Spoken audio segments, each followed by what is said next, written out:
Lions, tigers, and coasters?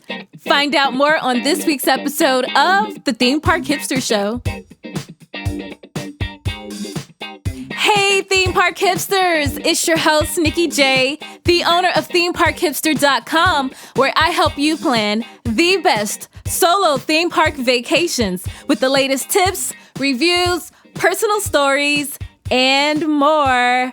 Hello and welcome, everyone. I'm so happy to be with you guys once again this week.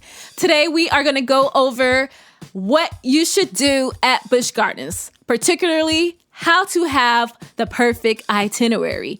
Now, we previously went through a few theme parks like Hollywood Studios, but now we're going to go over to Tampa Bay and discover this African-themed continent and all the incredible attractions it has. And if you do not know, Busch Gardens is a theme park located here in Central Florida over in Tampa Bay. And this amazing park has over 335 acres with more than 2,000 animals on site. When I think about Busch Gardens, I get a little warm and fuzzy inside because it was the very first park where I rode my very first roller coaster.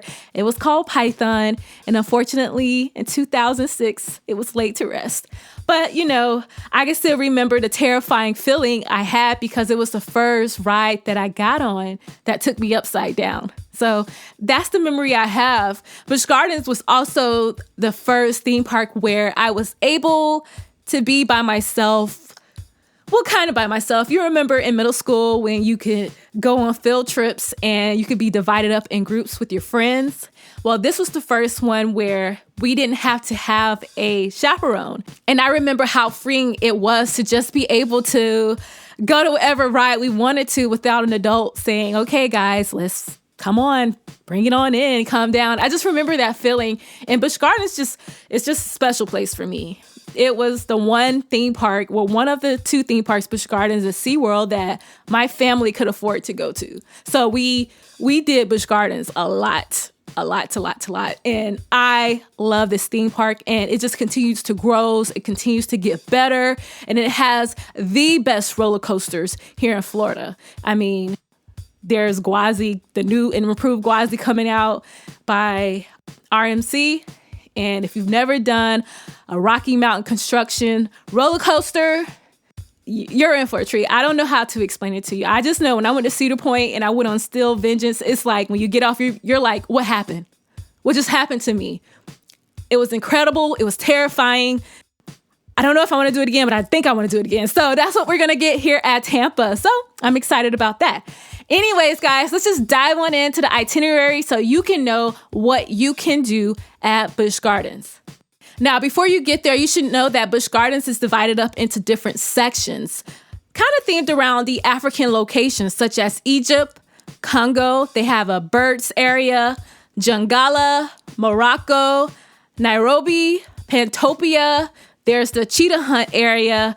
There's Sesame Street, Safari of Fun, and Stanleyville. And Stanleyville is a classic location in Busch Gardens.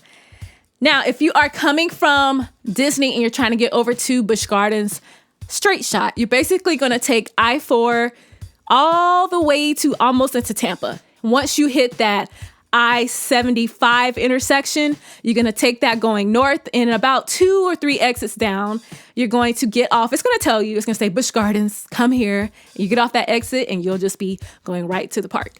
It's about an hour and a little bit of change from Disney, but it's not too far. It is worth the drive. They also have round trip shuttles for you to take. You have finally arrived at Busch Gardens, and when you are walking up there, you're going to notice that there are some roller coasters close to the street. Well, mainly one. That is Montu. But the effect that it has on you when you're pulling up to the park is powerful because you're like, oh my God, I'm about to do it. And Montu and Kumba, they're my favorite two roller coasters there. They have this powerful sound, and it's like a roaring sound. And when you hear it, you're like, oh my God, this is for real. So you're going to walk through the gates. And once you are walking through the gates, you're going to head right.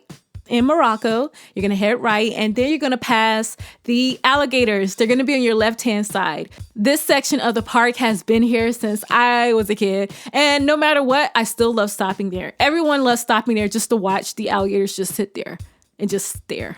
So it's not really that entertaining. What does get entertaining is when the team members come out to talk to you about the alligators. And while they're there, there's usually two. There's one who's looking at you to talk to you. And there's one that's like their watcher who has their back, literally, because there are gators behind them. And they kind of like keep them at bay. So you're definitely going to want to do that. Once you are done watching the Florida Gators, you're going to head over and jump on Cheetah Hunt. Now, Cheetah Hunt is a triple launch coaster, and it is long, but it's not too crazy. It's not like a crazy launch coaster. I think I like Hagrid over Cheetah Hunt just because of the show elements of Hagrid. Hagrid's roller coaster over at Universal Islands of Adventure. But Cheetah Hunt, nevertheless, it's a lot of fun, and it's a good place to start to kind of wake you up in the morning. After Cheetah Hunt, you're going to head to Egypt, and you're going to ride Cobra's Curse. That is like a family-style spin coaster, almost. There's so many names, but it's not an intense roller coaster. It's fun, though. I do like it. I like the show elements that they put to it in the queue, and it's a nice, fun, quick ride. But after Cobra's Curse is Montu. And Montu opened up at Busch Gardens back in 96. And I can remember when it first opened because my younger sister went on a field trip before me. And I remember her coming home and was like, oh my God, it's so much fun. There are crocodiles at the bottom of your feet. And I was like, there's not crocodiles at the bottom of your feet. She's like, yes, they are. They're just there. And your feet's dangling. Because at that time, dangling your feet, just having nothing under your feet was a big deal in the mid-90s.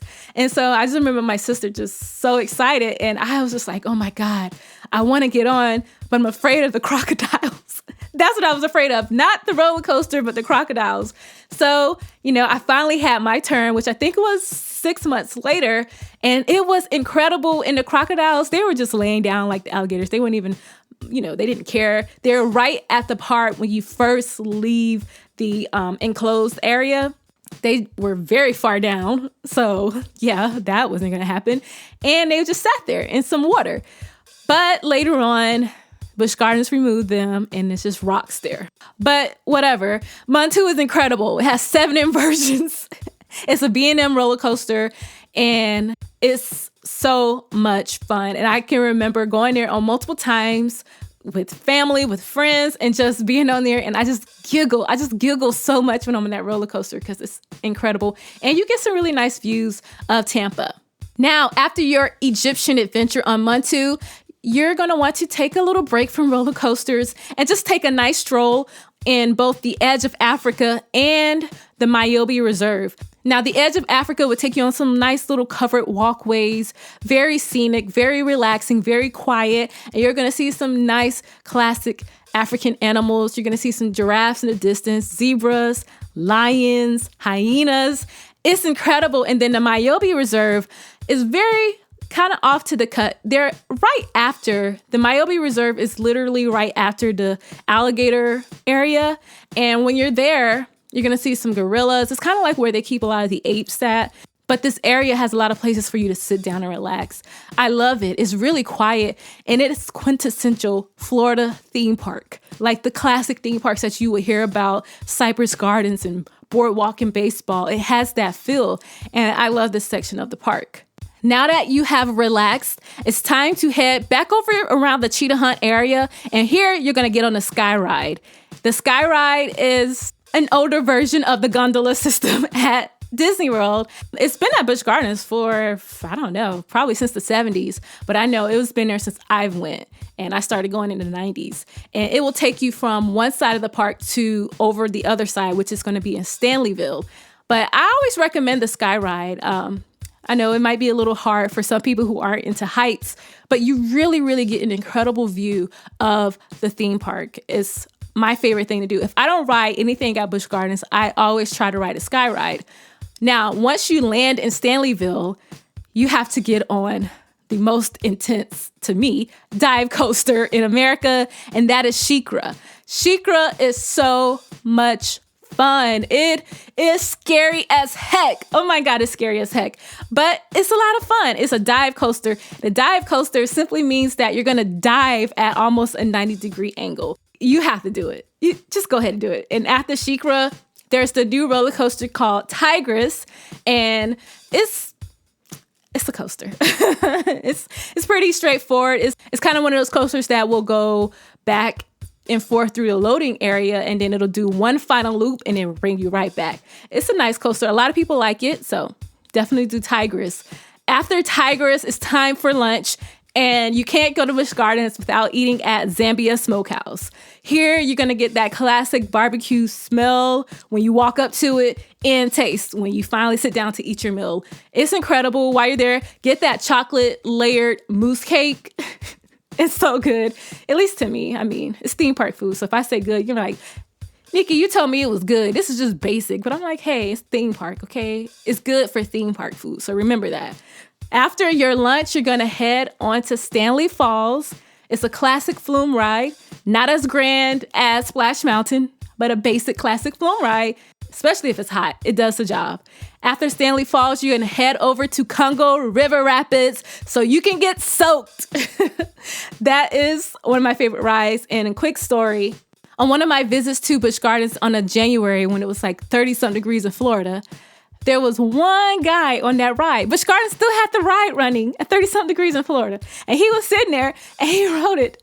It was so incredible. I was like, oh my God, dude, I wish I was like you. So yeah, definitely do Congo River Rapids.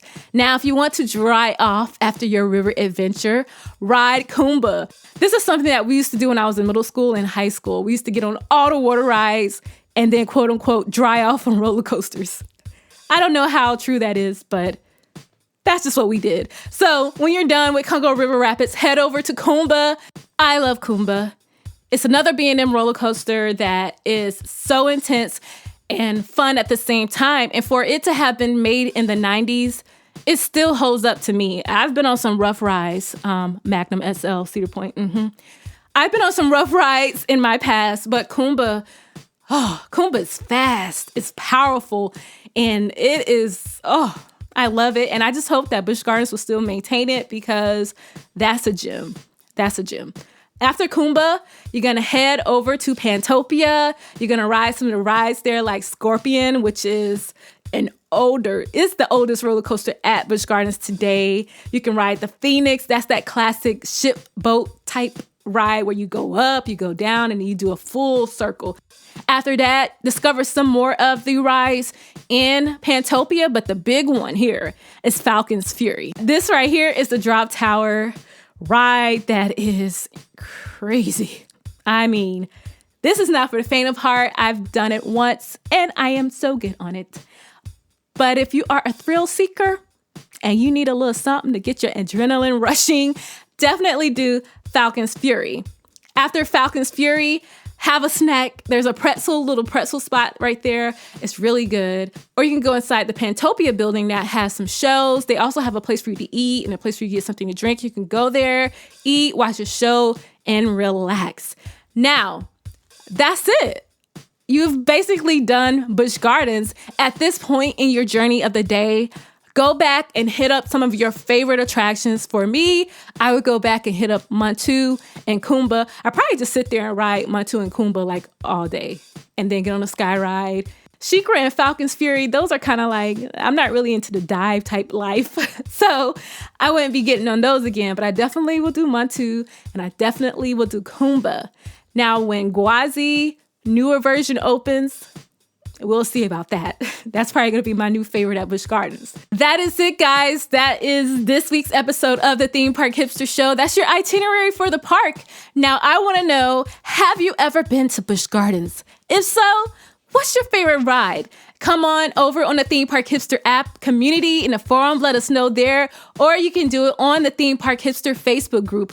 We want to hear from you. This is our community. When you go on the Facebook group, be active. Let's get that conversation going so that we can create our own community of solo theme park travelers.